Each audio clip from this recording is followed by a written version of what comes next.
میں اس قافلے کا سردار ہوں، ایک بارش آدمی بولا۔ قافلے میں موجود ہر آدمی کی زندگی اور موت خدا کے بعد میرے اختیار میں ہے۔ صحرا ایک خوبصورت دوشیزہ کی مانند ہے جو مردوں کے ہوش اڑا دیتی ہے۔ یہ قافلہ 200 افراد اور 400 جانوروں پر مشتمل تھا۔ قافلے میں بچے، خواتین اور مرد شامل تھے۔ کچھ مردوں نے اپنے کمر کے ساتھ تلواریں باندھ رکھی تھیں اور کچھ کے کندھوں پر رائفلیں تھیں۔ انگریز کے سامان میں کئی سوٹ کیس تھے جن میں کتابیں بھری ہوئی تھیں۔ قافلے میں بہت سے لوگ ہیں، سردار نے اپنی بات جاری رکھی۔ شور کی وجہ سے اسے اپنی بات بار بار دہرانی پڑ رہی تھی۔ ہر ایک کے اپنے نظریات ہیں، لیکن میں ایک خدائے واحد پہ یقین رکھتا ہوں اور میں اسی کی قسم کھا کر عہد کرتا ہوں کہ ہر ممکن کوشش کروں گا کہ ہم سب خیریت سے صحرا عبور کر لیں، اور میں آپ سے بھی گزارش کروں گا کہ آپ لوگ بھی میرے ساتھ عہد کریں کہ آپ میرے حکم کی تعمیل کریں گے۔ صحرا میں نافرمانی کا مطلب صرف اور صرف موت ہوتا ہے۔ قافلے میں ہلکا سا شور تھا۔ تمام لوگ زیر لب عہد کر رہے تھے۔ لڑکے نے یسوع کی قسم کھا کر عہد کیا کہ وہ سردار کے ہر حکم کی تعمیل کرے گا۔ انگریز البتہ خاموش تھا۔ لوگ دعا کر رہے تھے کہ قافلہ خیریت سے اپنی منزل پر پہنچ جائے۔ بغل کی آواز پر تمام لوگ اپنی اپنی سواریوں پر سوار ہو گئے۔ انگریز اور لڑکے کے پاس اونٹ تھے، وہ بھی ان پر سوار ہو گئے۔ لڑکے کو انگریز کے اونٹ پر ترس آ رہا تھا جس کی پیٹھ پر انگریز کے علاوہ اس کی کتابوں کے کئی بکسے بھی لدے ہوئے تھے۔ دنیا میں محض اتفاق نام کی کوئی چیز نہیں ہے۔ انگریز نے گفتگو کا سلسلہ وہیں سے جوڑا جہاں سردار کی تقریر کی وجہ سے منقطع ہوا تھا۔ میں یہاں پر اس لیے موجود ہوں کہ ایک دوست نے مجھے ایسے عرب شخص کے بارے میں بتایا۔ کارواں روانہ ہونے کی وجہ سے لڑکے کے لیے انگریز کی باتوں پر توجہ دینا مشکل ہو رہا تھا، لیکن وہ اندازہ کر سکتا تھا کہ انگریز کیا کہنا چاہ رہا تھا۔ ایک طلسماتی چکر جو ایک واقعے کو دوسرے واقعے کے ساتھ منسلک کرتا ہے، اسی چکر نے اسے پہلے چرواہا بنایا۔ اسی چکر کی وجہ سے اسے بار بار خواب نظر آیا، اور پھر وہی چکر اسے افریقہ کے صحرا میں لے آیا جہاں اسے لٹنے کے بعد کرسٹل فروز سے ملنا تھا۔ اور جیسے جیسے کوئی اپنی منزل کے قریب ہوتا جاتا ہے اتنا ہی منزل اس کی تخلیق کا سچا مقصد دکھائی دینے لگتی ہے، لڑکے نے سوچا۔ قافلے نے مشرق کی سمت اپنا سفر شروع کیا۔ قافلہ صبح کے وقت چلتا تھا۔ دوپہر سے پہلے جب دھوپ کی شدت بڑھ جاتی تھی قافلہ رک جاتا تھا اور شام کے وقت اپنے سفر کا دوبارہ آغاز کرتا تھا۔ انگریز سفر کے دوران مطالعے میں مصروف تھا۔ لڑکا خاموشی سے جانوروں اور انسانوں کا مشاہدہ کر رہا تھا۔ اب منظر بالکل بدل چکا تھا۔ اب وہ صحرا کے بیچوں بیچ سفر کر رہے تھے۔ قافلے میں بچوں کی چیخوں اور جانوروں کی آوازوں کا نہ تھمنے والا شور تھا، اور ماحول میں جانوروں کی مخصوص بو تھی اور گائیڈز کی چیخ و پکار۔ اگر کسی چیز کو دوام تھا تو وہ صحرا کی مخصوص ہوا اور جانوروں کے قدموں کی آواز تھی۔ میں نے یہ صحرا اس سے قبل بھی کئی بار عبور کیا ہے، ایک ہدیبان بولا، لیکن صحرا اتنا وسیع ہے اور افق اتنا دور کہ انسان کو اپنا آپ بہت حقیر لگتا ہے۔ شاید اس لیے انسان صحرا کی ہیبت سے خاموش رہتا ہے۔ ہدیبان کی بات لڑکے کی سمجھ میں آ رہی تھی، حالانکہ اس نے اس سے قبل صحرا میں قدم نہیں رکھا تھا۔ جب بھی کبھی اس نے سمندر کو دیکھا یا آگ کا مشاہدہ کیا تو فوراً ان کی لافانی طاقت نے اثر چھوڑا تھا۔ میں نے بھیڑوں سے بہت کچھ سیکھا اور میں نے کرسٹل فروز سے بھی کافی نئی باتیں سیکھی، لڑکے نے سوچا۔ میں صحرا سے بھی بہت کچھ سیکھوں گا۔ صحرا اسے عمر رسیدہ اور دانا لگا۔ ہوا مسلسل چل رہی تھی۔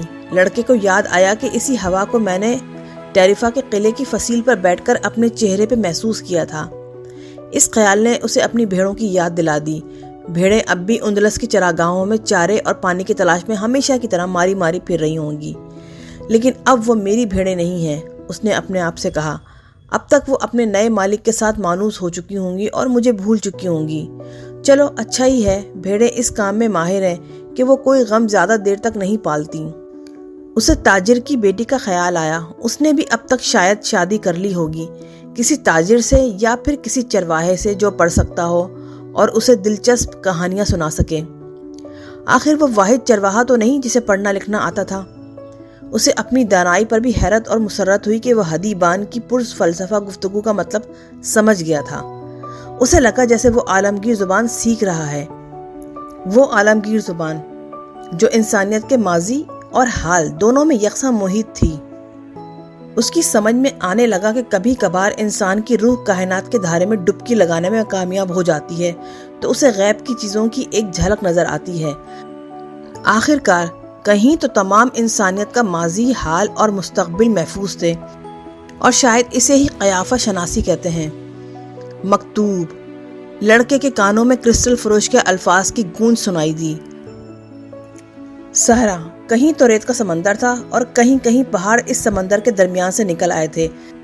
جب بھی کبھی قافلے کا سامنا کسی چٹان یا ٹیلے سے ہوتا تو قافلے کا رخ وقتی طور پر بدل جاتا۔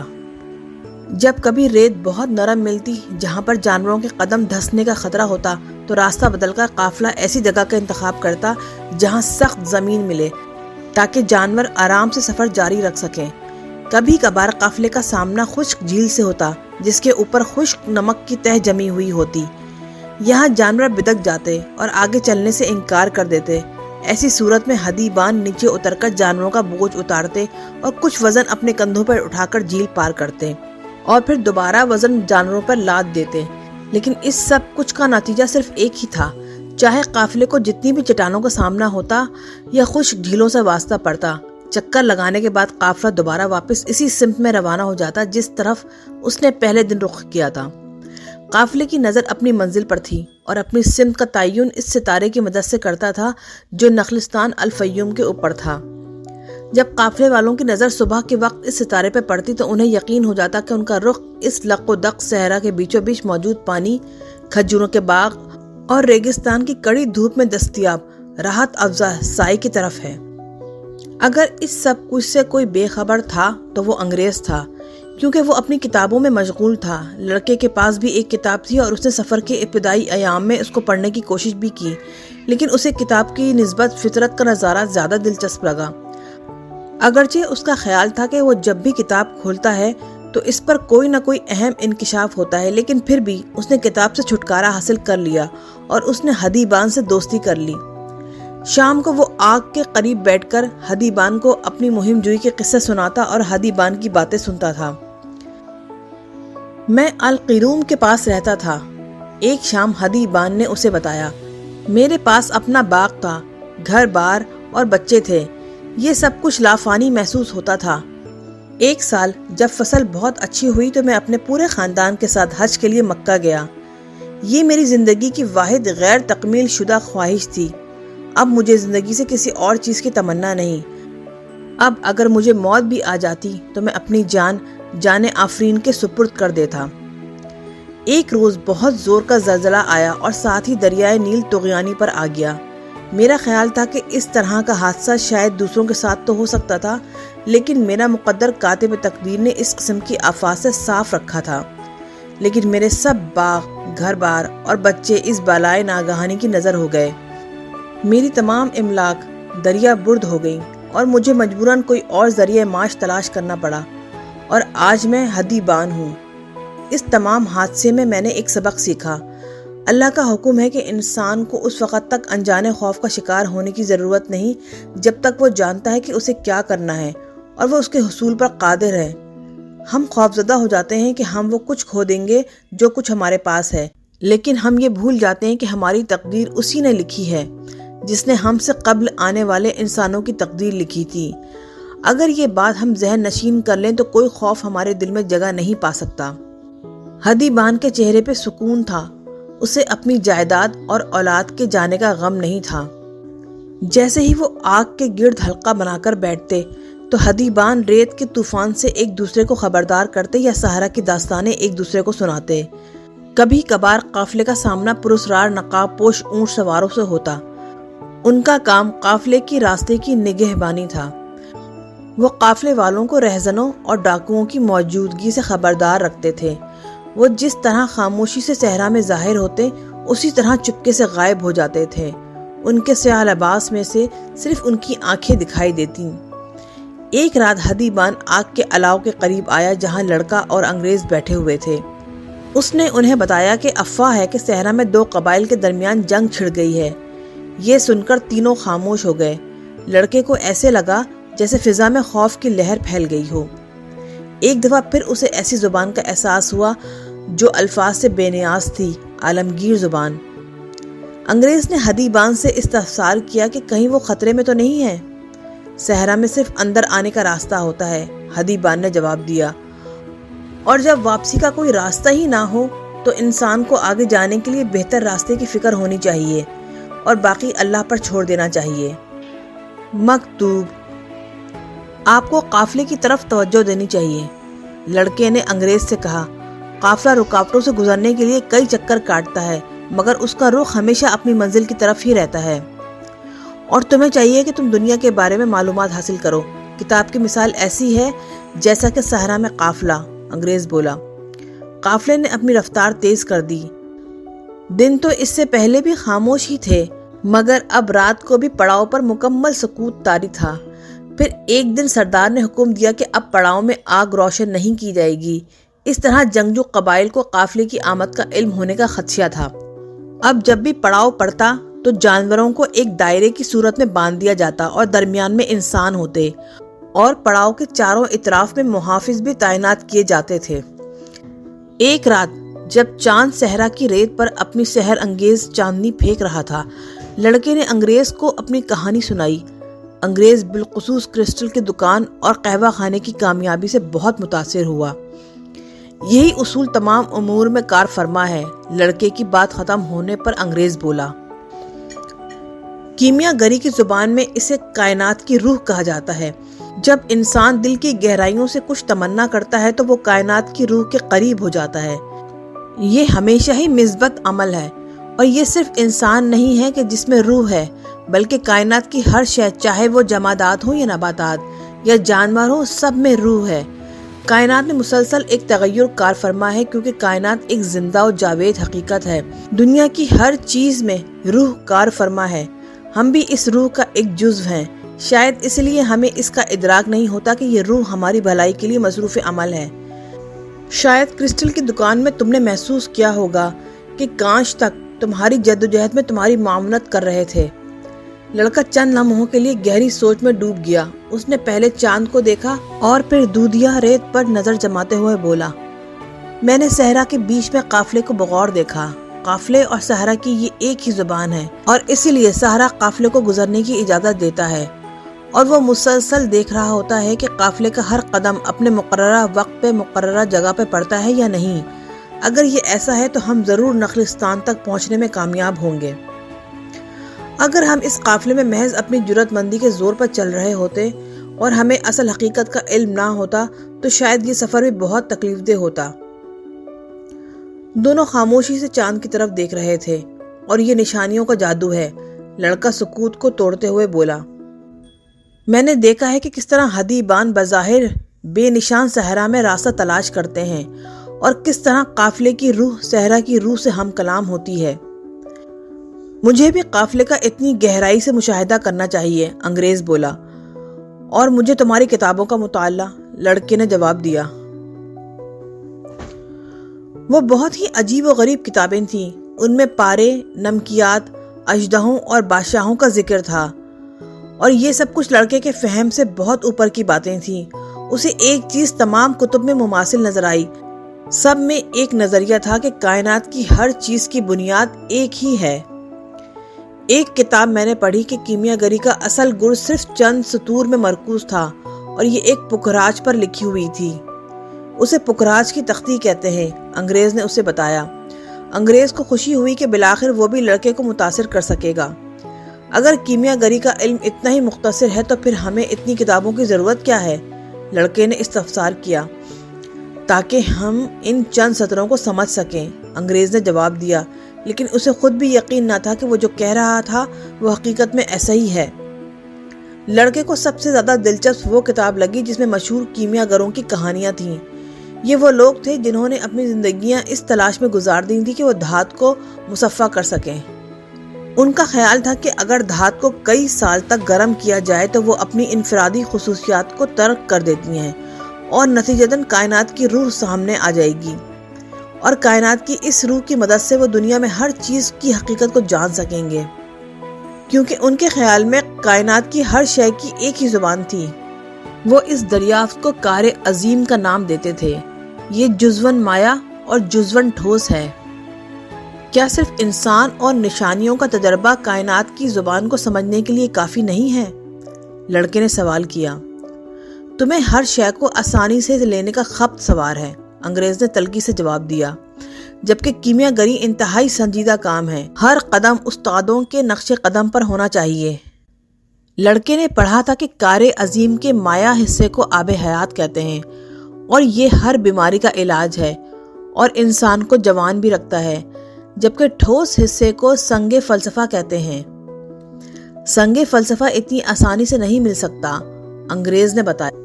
کیمیا گروں نے سالہ سال لیبارٹریوں میں صرف کیے۔ وہ آگ کا مشاہدہ کرتے رہے جس سے دھات کی تطہیر ہوتی تھی۔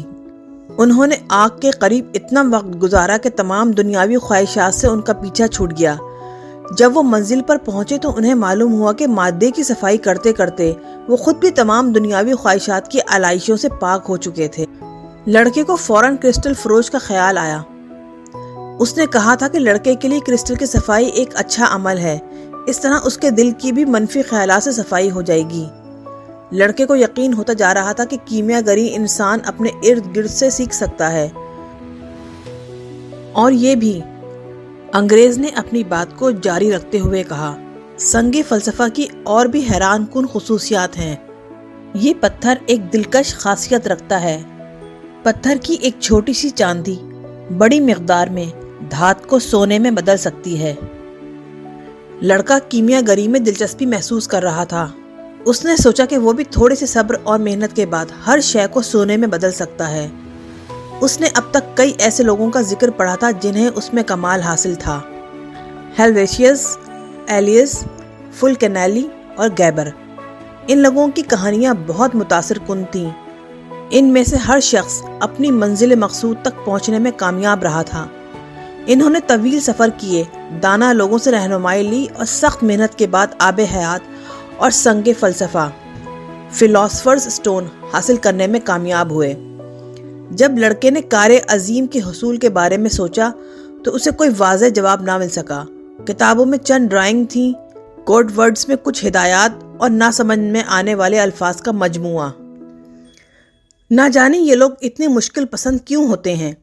اس نے انگریز سے پوچھا۔ تاکہ اس کو صرف وہ لوگ سمجھ سکیں جنہیں اس کی ضرورت ہے، انگریز نے جواب دیا۔ اگر ہر شخص دھات کو سونے میں بدلنے کا فن سیکھ لے تو پھر سونے کی قدر و قیمت کسی عام دھات سے زیادہ نہیں رہے گی۔ جو لوگ ثابت قدمی اور لگن سے اس کی تلاش کرتے ہیں، صرف وہ لوگ کار عظیم حاصل کرنے میں کامیاب رہتے ہیں، اور میں بھی اسی مقصد کے لیے اس صحرا کے بیچ و بیچ موجود ہوں۔ میں یہاں ایک کیمیا گر کی تلاش میں آیا ہوں جو ان خفیہ الفاظ کو حل کرنے میں میری مدد کر سکتا ہے۔ یہ کتابیں کب لکھی گئی تھیں؟ لڑکے نے سوال کیا۔ کئی صدیاں قبل، لیکن اس وقت تو کوئی پرنٹنگ پریس موجود نہیں تھے، لڑکا بولا۔ اس لیے ایسا کوئی خدشہ نہیں تھا کہ عام لوگ کیمیا گری کا ہنر سیکھ سکیں، تو پھر اس کی زبان اتنی مشکل کیوں رکھی گئی؟ انگریز کے پاس اس کے اس سوال کا کوئی جواب نہیں تھا۔ پھر ایک دن لڑکے نے تمام کتابیں انگریز کو واپس کر دیں۔ کیا تم نے کچھ سیکھا؟ انگریز نے پوچھا۔ میں نے یہ سیکھا کہ کائنات کی ایک روح ہے، اور جو کوئی اس روح کو سمجھ لے گا وہ عالمگیر زبان پر بھی دسترس حاصل کر لے گا۔ کئی کیمیا گروں نے اپنی منزل کا صحیح تعین کیا، اور اب وہ آب حیات اور سنگ فلسفہ حاصل کرنے میں کامیاب ہو گئے۔ اور سب سے بڑھ کر یہ کہ یہ سب کچھ اتنا ہی سادہ، آسان اور مختصر ہے کہ اسے محض پکراج کی ایک تختی پر لکھا جا سکتا ہے۔ انگریز کو بہت مایوسی ہوئی کہ اس کی سالوں کی محنت، طلسماتی نشانات، عجیب و غریب الفاظ اور لیبارٹریاں کچھ بھی لڑکے کو متاثر نہیں کر سکا تھا۔ اس نے سوچا کہ لڑکے کی روح بہت ہی ابتدائی مراحل میں ہے، اس لیے وہ کچھ سمجھنے سے قاصر ہے۔ اس نے اپنی کتابیں واپس لی اور انہیں صندوق میں بند کر دیا۔ بہتر ہے کہ میں صرف قافلے کا نظارہ کروں، اس نے تلخی سے کہا، کیونکہ میں ان کتابوں سے کچھ سیکھنے میں ناکام رہا ہوں۔ ہر ایک کا سیکھنے کا اپنا انداز ہے، لڑکے نے اپنے آپ سے کہا۔ میرا طریقہ اس سے بالکل مختلف ہے، اور اس کا طریقہ مجھ سے، مگر ہم دونوں کو اپنی اپنی منزل کی تلاش ہے۔ اب قافلے نے دن اور رات کا سفر کرنا شروع کر دیا۔ نقاب پوش بدو اب زیادہ جلدی نظر آنے لگے تھے۔ ہدی بان نے لڑکے کو بتایا کہ قبائل کے درمیان جنگ طول پکڑ گئی تھی، اور اب نخلستان تک پہنچنا ایک معجزے سے کم نہیں تھا۔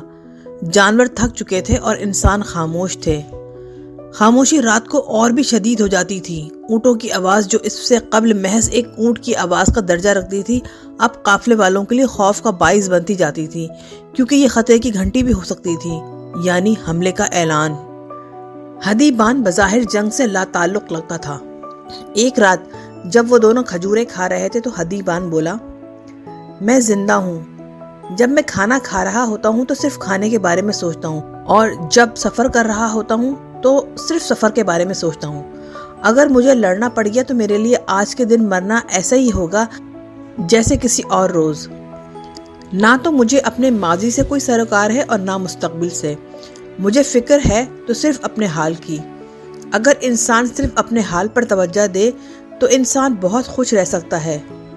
پھر اسے صحرا میں بھی زندگی نظر آتی ہے، اسے آسمان میں ستارے نظر آتے ہیں، اور قبائل کے درمیان کی لڑائی کوئی خوفناک عمل محسوس ہونے کے بجائے انسانی جبلت کا ایک عمل لگتی ہے۔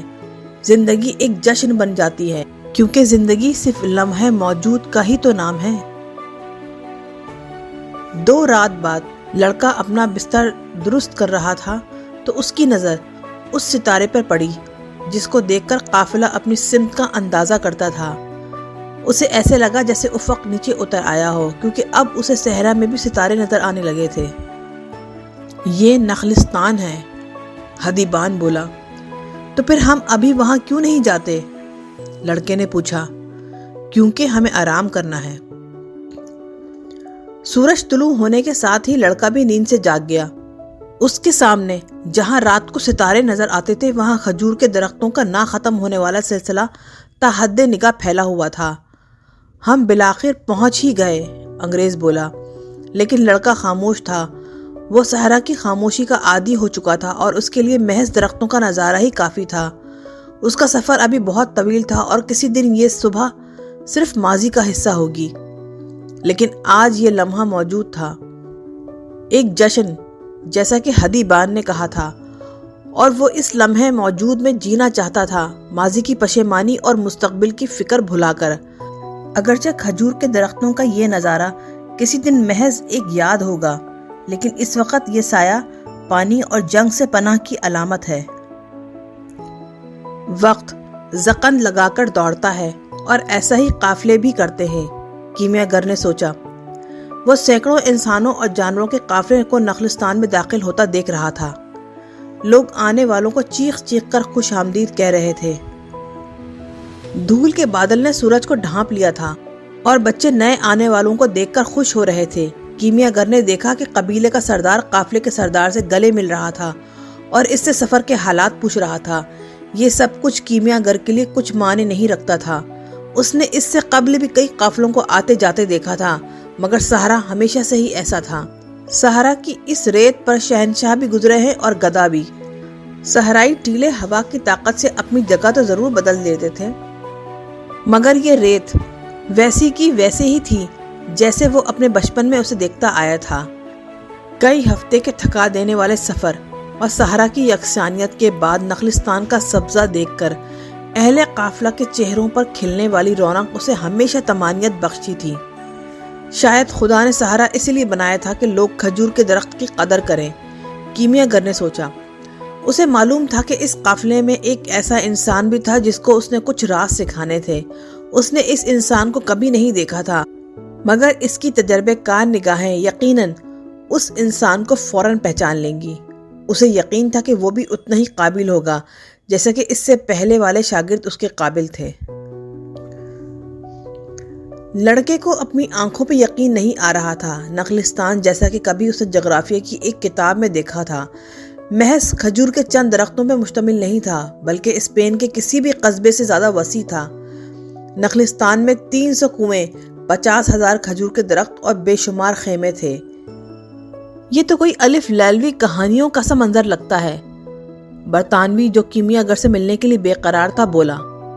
وہ دونوں بچوں میں گھرے ہوئے تھے جو اشتیاق سے نئے آنے والے جانوروں اور لوگوں کو دیکھ رہے تھے۔ مرد جاننا چاہتے تھے کہ قافلے والوں نے جنگ کا کوئی منظر دیکھا تھا یا نہیں، جبکہ عورتیں کپڑوں اور زیورات اور قیمتی پتھروں کی خریداری میں دلچسپی رکھتی تھیں۔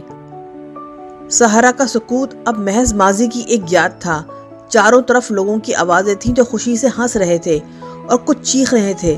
ایسا لگتا تھا جیسے وہ لوگ کسی روحانی دنیا سے یکدم زمین پر آ گئے ہوں۔ صحرا میں سفر کے دوران وہ لوگ بہت احتیاط برت رہے تھے۔ اب ہدی بان نے بتایا کہ نخلستان ایک غیر متنازع علاقہ سمجھا جاتا ہے کیونکہ اس کی آبادی کی اکثریت بچوں اور عورتوں پر مشتمل ہوتی ہے۔ نخلستان پورے صحرا میں موجود تھے مگر قبائل صرف صحرا میں لڑائی لڑتے تھے اور نخلستان کو پناہ گاہ کا درجہ حاصل تھا۔ کافی مشکل کے بعد قافلے کا سردار پورے قافلے کو جمع کرنے میں کامیاب ہو سکا۔ وہ قافلے والوں کو کچھ ہدایات دینا چاہتا تھا۔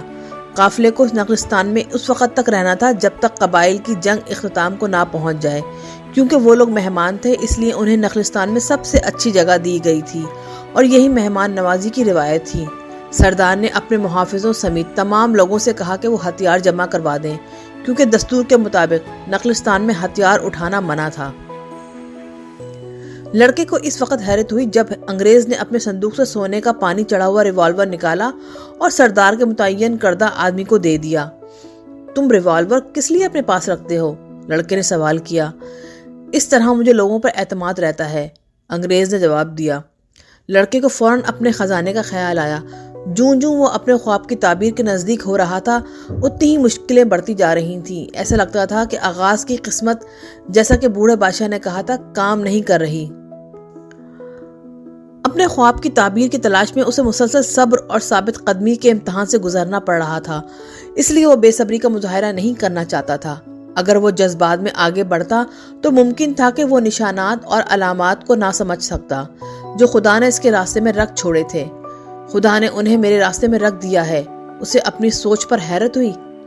اس سے قبل وہ انہیں دنیا کی چیز سمجھتا تھا، جیسا کہ غذا اور نیند یا پھر محبت یا روزگار کی تلاش۔ اس سے قبل اسے یہ خیال ہی نہ آیا تھا کہ خدا نے اس کی زبان میں اسے ہدایت دی تھی کہ اسے کیا کرنا چاہیے۔ بے صبری مت کرو، اس نے اپنے آپ سے کہا۔ جیسا کہ ہدی بان نے کہا تھا، جب کھانے کا وقت ہو تو صرف کھانے پر دھیان دو اور جب سفر کا وقت ہو تو صرف سفر کے بارے میں سوچو۔ پہلے روز تقریباً تمام لوگ سو کر تھکن اتارتے رہے بشمول انگریز کے۔ لڑکے کو اپنے دوست سے دور جگہ ملی تھی جہاں وہ اپنی عمر کے 5 اور لڑکوں کے ساتھ رہ رہا تھا۔ یہ سب لوگ صحرا کے باسی تھے اور انہیں لڑکے کی داستانیں بہت دلچسپ لگی تھیں۔ لڑکا انہیں اپنی زندگی اور کرسٹل کی دکان میں حاصل ہونے والے تجربات کے بارے میں بتا رہا تھا کہ اس دوران انگریز اس کے خیمے میں داخل ہوا۔ میں تمہیں صبح سے تلاش کر رہا ہوں، اس نے لڑکے کو خیمے سے باہر لے جاتے ہوئے کہا۔ مجھے کیمیا گر کو تلاش کرنے میں تمہاری مدد درکار ہے۔ پہلے تو وہ دونوں خود ہی کیمیا گر کو تلاش کرتے رہے۔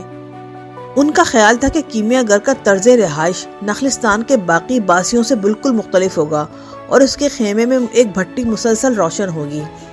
انہوں نے ہر اس جگہ کو تلاش کیا جہاں ان کے خیال میں کیمیا گر ہو سکتا تھا، لیکن نخلستان ان کے اندازے سے کہیں زیادہ وسیع تھا۔ شاید ہمیں کسی اور سے اس کے بارے میں پوچھ لینا چاہیے تھا، لڑکے نے تجویز دی۔ انگریز باقی لوگوں پر اپنے یہاں آنے کا اصل مقصد ظاہر نہیں کرنا چاہتا تھا۔ بالآخر وہ اس بات پر راضی ہو گیا۔ لڑکا کیونکہ اس سے بہتر عربی بول سکتا تھا اس لیے انگریز کا خیال تھا کہ وہ لوگوں سے کیمیا گر کے بارے میں معلوم کرے۔ لڑکا ایک عورت کے پاس گیا جو کہ کنویں پہ پانی بھرنے آئی تھی۔ صبح بخیر، میں ایک کیمیا گر کی تلاش میں ہوں جو اس نخلستان میں رہتا ہے، اس نے عورت سے کہا۔ عورت نے اسے بتایا کہ اس سے قبل کسی کیمیا گر کا ذکر نہیں سنا تھا اور جلدی سے جانے کے لیے مڑ گئی۔ جانے سے پہلے اس نے لڑکے کو بتایا کہ اسے چاہیے وہ کالے لباس میں ملبوس کسی عورت کو مخاطب نہ کرے۔ کالا لباس خاتون کے شادی شدہ ہونے کی علامت تھا اور صحرا کے دستور کے مطابق شادی شدہ خواتین سے نامحرم مردوں کو کوئی بات نہیں کرنی چاہیے۔ انگریز کو بڑی مایوسی ہوئی۔ اسے ایسے لگا جیسے اس کی تمام محنت رائے گاہ گئی۔ لڑکا بھی افسردہ تھا، اس کا دوست اپنی منزل کی تلاش میں تھا اور وہ اس کی ہر ممکن مدد کرنا چاہتا تھا۔ بوڑھے بادشاہ نے کہا تھا کہ جب بھی کوئی اپنی منزل تک پہنچنے کا مصمم ارادہ کرے تو کائنات کی ہر شے اس کی مدد میں مصروف ہو جاتی ہے۔ اسے لگا کہ بوڑھے بادشاہ کا کہنا غلط تھا۔ میں نے تو اس سے قبل کبھی کیمیا گر کے بارے میں نہیں سنا اور لگتا ہے کہ یہاں کسی اور نے بھی اس کا ذکر نہیں سنا ہوگا، لڑکا بولا۔ انگریز کی آنکھوں میں چمک تھی۔ بالکل ٹھیک ہے، شاید یہاں کسی کو علم ہی نہیں کہ یہاں ایک کیمیا گر رہتا ہے۔ ہمیں معلوم کرنا چاہیے کہ یہاں لوگوں کا علاج کون کرتا ہے۔ کالے لباس میں ملبوس کئی خواتین کنویں پر آئیں، لیکن لڑکے نے انہیں مخاطب کرنے سے اجتناب کیا، باوجود انگریز کے بار بار اکسانے کے۔ آخرکار ایک مرد نظر آیا، لڑکا اس کی طرف لپکا۔ یہاں لوگوں کا علاج کون کرتا ہے؟ اللہ۔ مرد نے آسمان کی طرف نظر اٹھا کر کہا، شاید تم جھاڑ پھونک کرنے والوں کی تلاش میں ہو۔ مرد نے قرآن کی چند آیات کی تلاوت کی جو لڑکے کے سر کے اوپر سے گزر گئی۔ ایک اور بوڑھا آدمی کنویں کی طرف آ رہا تھا، لڑکے نے اس سے بھی وہی سوال کیا، تمہیں ایسے شخص کی تلاش کیوں ہے؟ بوڑھے نے الٹا سوال کیا، کیونکہ میرے ایک ساتھی نے کئی ماہ تک صرف اس لیے سفر کیا کہ اس شخص سے ملاقات کر سکے۔ لڑکے نے جواب دیا، اگر یہاں کوئی شخص ہے تو پھر وہ بلا شبہ بہت طاقتور شخص ہوگا۔ بوڑھے نے کچھ دیر سوچنے کے بعد جواب دیا، تم جنگ کے ختم ہونے کا انتظار کرو اور نخلستان کی زندگی میں دخل دینے سے اجتناب کرو، بوڑھے نے جاتے ہوئے کہا۔ انگریز خوش تھا، اسے یقین ہو گیا کہ وہ صحیح سمت میں چل رہے تھے۔